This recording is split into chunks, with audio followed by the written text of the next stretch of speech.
Hello दोस्तों, बहुत बहुत स्वागत है आपका हमारे YouTube channel Uttarakhand exam crack में। तो दोस्तों लेके आए हैं आपके लिए उत्तराखंड जीके से संबंधित 1000 प्रश्नों की सीरीज, जिसमें हम आपको बताएंगे 1000 प्लस क्वेश्चन जो होंगे आपके परीक्षा वाणी से संबंधित बेसिक और मॉडरेट लेवल के क्वेश्चन आपको इसमें बताए जाएंगे। तो दोस्तों आपने अभी तक हमारे चैनल को सब्सक्राइब नहीं किया है तो चैनल को ज़रूर सब्सक्राइब कर दें और सबके साथ इस सीरीज़ को ज़रूर शेयर करें। जितने भी लोग उत्तराखंड की तैयारी कर रहे हैं उनके साथ आप इसे शेयर ज़रूर करें, क्योंकि काफ़ी महत्वपूर्ण प्रश्न परीक्षा की दृष्टि से इसमें आपको बताए गए हैं। अधिकतर जो है इसी प्रकार के जो प्रश्न आपके परीक्षा में पूछे जाते हैं, तो इन प्रश्नों के आंसर तो आपको आने ही चाहिए। और कोई भी एग्ज़ाम देने जाते हैं उत्तराखंड का संबंधित तो इन प्रश्नों को एक बार ज़रूर देख के जाइए। तो देख लेते हैं आज का पहला प्रश्न। तो आज का पहला प्रश्न है दोस्तों, चंद वंश का सबसे शक्तिशाली राजा कौन था? चंद वंश का सबसे शक्तिशाली राजा कौन था दोस्तों? बाज बहादुर चंद। बाज बहादुर चंद चंद वंश का सबसे शक्तिशाली राजा था। नेक्स्ट क्वेश्चन है दोस्तों, चंद राजाओं का राज्य चिन्ह क्या था? चंद राजाओं का राज्य चिन्ह क्या था दोस्तों? गाय।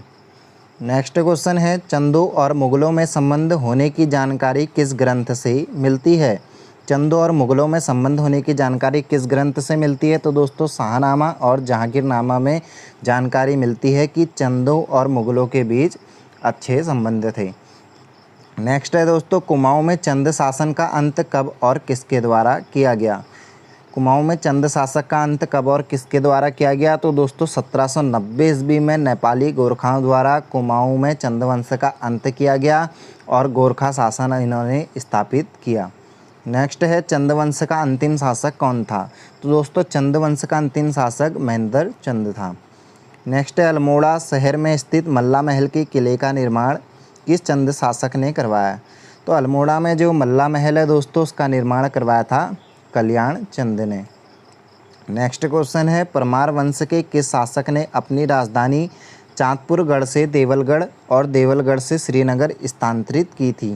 तो दोस्तों चांदपुरगढ़ से पहले यह देवलगढ़ ले गया था और उसके बाद देवलगढ़ से श्रीनगर स्थापित की थी। किसने की थी?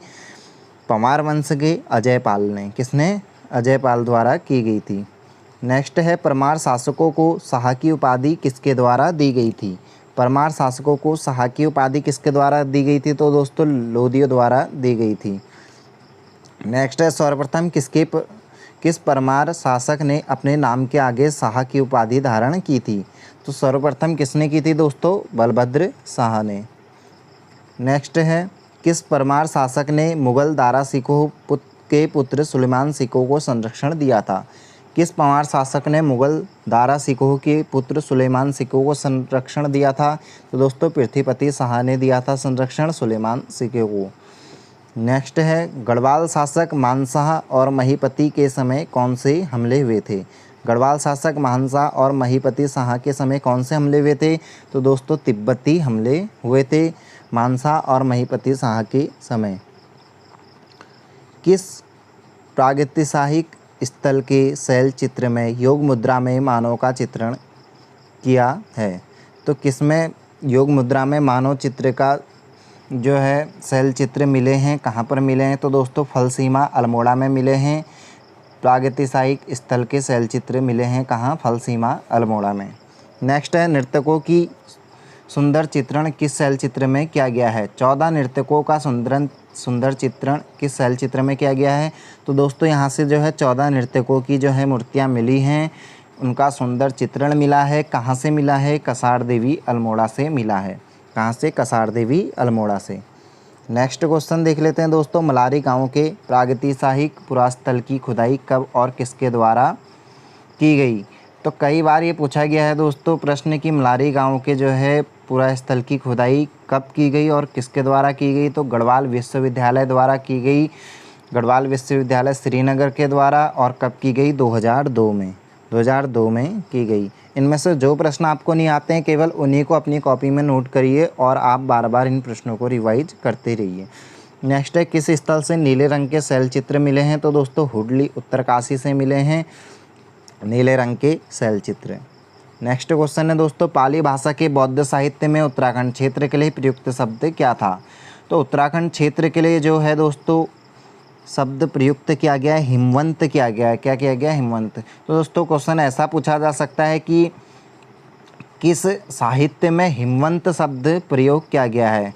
तो ये थोड़ा सा टफ बन जाता है, तो आपको ये याद रखना है कि किस में किया गया है? बौद्ध साहित्य में किया गया है। नेक्स्ट है दोस्तों, किस ग्रंथ में उत्तराखंड क्षेत्र के लिए उत्तर कुरु शब्द प्रयुक्त हुआ है? तो उत्तर कुरु शब्द प्रयोग किया गया है दोस्तों ऐत्रेय ब्राह्मण में उत्तराखंड के लिए। नेक्स्ट है, स्कंद पुराण में उत्तराखंड क्षेत्र की सर्वाधिक चर्चा है, इसमें इस क्षेत्र को क्या नाम दिया गया है? तो दोस्तों सब में आपको याद रखना है कि बौद्ध साहित्य में क्या कहा गया है, और आपका ऐत्रेय ब्राह्मण में क्या कहा गया है, मानस खंड केदार खंड में किस नाम से संबोधित किया गया है? तो स्कंद पुराण में जो है उत्तराखंड क्षेत्र को जो है कहा गया है मानस खंड और केदार खंड। क्या कहा गया है? मानस खंड और केदार खंड स्कंद पुराण में कहा गया है। नेक्स्ट है दोस्तों, उत्तराखंड का प्रथम उल्लेख किस धार्मिक ग्रंथ में मिलता है? तो सर्वप्रथम उत्तराखंड का उल्लेख मिलता है दोस्तों ऋग्वेद में। किसमें? ऋग्वेद में। नेक्स्ट क्वेश्चन है दोस्तों, ऋग्वेद में उत्तराखंड क्षेत्र के लिए क्या कहा गया है? ऋग्वेद में उत्तराखंड क्षेत्र के लिए कौन सा शब्द कहा गया है? तो दोस्तों ऋग्वेद में कहा गया है देवताओं एवं मनुष्यों की पूर्ण भूमि। क्या कहा गया है? देवताओं और मनुष्यों की पूर्ण भूमि। तो नेक्स्ट क्वेश्चन है दोस्तों, कुलिंद वंश का सबसे शक्तिशाली शासक कौन था? तो दोस्तों कौन था? अमोघभूति। कौन था कुलिंद वंश का सबसे शक्तिशाली शासक? अमोघभूति। काफ़ी इंपॉर्टेंट क्वेश्चन है दोस्तों। अभी आपको बेसिक लग रहे होंगे, लेकिन अगर पेपर में आ जाएँ तो थोड़ा सा कन्फ्यूजन कर देते हैं, तो इसलिए आपको ये तो याद होने चाहिए, इससे आपका जो है रिविज़न अच्छी तरीके से हो जाता है। नेक्स्ट है, शकों के बाद राज्य के तराई क्षेत्र पर किसका अधिकार हो गया था? जब शक आए थे उसके बाद तराई क्षेत्र में किसका अधिकार हो गया था? तो दोस्तों कुषाणों का यहाँ पर अधिकार हो गया था। नेक्स्ट है दोस्तों, छठी सदी के उत्तरार्ध में किसने उत्तराखंड पर अधिकार कर लिया था? तो छठी सदी में कर लिया था दोस्तों कन्नौज के मोखरियों द्वारा उत्तराखंड में अधिकार कर लिया गया था। नेक्स्ट क्वेश्चन है दोस्तों, मोखरियों के बाद उत्तराखंड पर किस बाहरी राजवंश की सत्ता स्थापित हो गई थी? मोखरियों के बाद उत्तराखंड पर किस बाहरी राजवंश की सत्ता स्थापित हो गई थी? तो दोस्तों वर्धन वंश की सत्ता स्थापित हो गई थी। कौन सी? वर्धन वंश इसका राइट आंसर होगा। नेक्स्ट क्वेश्चन देख लेते हैं दोस्तों, उत्तराखंड के किस राजवंश को प्रथम ऐतिहासिक राजवंश माना जाता है? तो उत्तराखंड का जो है प्रथम ऐतिहासिक राजवंश माना जाता है दोस्तों कार्तिकेयपुर राजवंश को। किसको? कार्तिकेयपुर राजवंश उत्तराखंड का प्रथम ऐतिहासिक राजवंश माना जाता है। नेक्स्ट क्वेश्चन है दोस्तों, 700 ईस्वी से लगभग 1050 ईस्वी तक शासन करने वाले कार्तिकेयपुर राजवंश के पहले 300 वर्षों तक राजधानी चमोली के कार्तिकेयपुर नामक स्थान पर थी, और उसके बाद उन्होंने राजधानी कहाँ बनाई? तो उसके बाद दोस्तों शुरू में तो उन्होंने अपनी राजधानी कहाँ बनाई थी? चमोली के कार्तिकेयपुर नामक स्थान पर। उसके बाद राजधानी स्थानांतरित कर दी गई थी, और उन्होंने कहाँ बनाई? बागेश्वर के बैजनाथ में। कहाँ? बागेश्वर के बैजनाथ में। नेक्स्ट क्वेश्चन है दोस्तों, कार्तिकेयपुर राजवंश के प्रथम परिवार का प्रथम राजा कौन सा था? तो कार्तिकेयपुर राजवंश के प्रथम परिवार का प्रथम राजा था दोस्तों बसंत देव। क्या था? बसंत देव इसका राइट आंसर होगा। नेक्स्ट है, निम्बर वंश का वह कौन शासक था जिसने समस्त उत्तराखंड को एक सूत्र में बांधना चाहता था? तो समस्त उत्तराखंड को एक सूत्र में बांधने का प्रयास किया था दोस्तों निम्बर पुत्र इष्टगण ने। किसने? निम्बर पुत्र इष्टगण ने। नेक्स्ट क्वेश्चन है दोस्तों, जागेश्वर में किस शासक ने नवदुर्गा, महिषमदिनी, लकुलिश तथा नटराज आदि मंदिरों का निर्माण करवाया था? तो किसने करवाया था दोस्तों जागेश्वर में नटराज और महिषमदिनी और नवदुर्गा मंदिरों का निर्माण? तो इष्टगण द्वारा करवाया गया था। इष्टगण द्वारा इन मंदिरों का निर्माण करवाया गया था। नेक्स्ट क्वेश्चन देख लेते हैं दोस्तों, पांडुकेश्वर ताम्रपत्र में किस शासक को कली कलंक पंक में मग्न धरती के उमार के लिए ब्रहावतार बताया गया है? तो पांडुकेश्वर के किस ताम्रपत्र में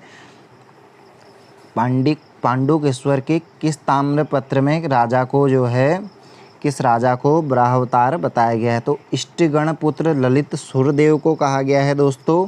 क्या कहा गया है? धरती के उद्धार के लिए ब्रहावतार बताया गया है। तो किसको बताया गया है? ललित सूर्यदेव को। नेक्स्ट क्वेश्चन है दोस्तों, बैजनाथ मंदिर को किसने बनाया था? बैजनाथ मंदिर को किसने बनवाया था? तो दोस्तों ललित पुत्र भूदेव ने बनवाया था बैजनाथ मंदिर को। नेक्स्ट क्वेश्चन है, राज्य में वन नीति के विरोध में व्यापक जन आंदोलन कब चलाया गया? तो वन नीति के विरोध में व्यापक जन आंदोलन चलाया गया था दोस्तों वर्ष 1911 से 1917 के मध्य। कब चलाया गया था? 1911 से 1917 के मध्य।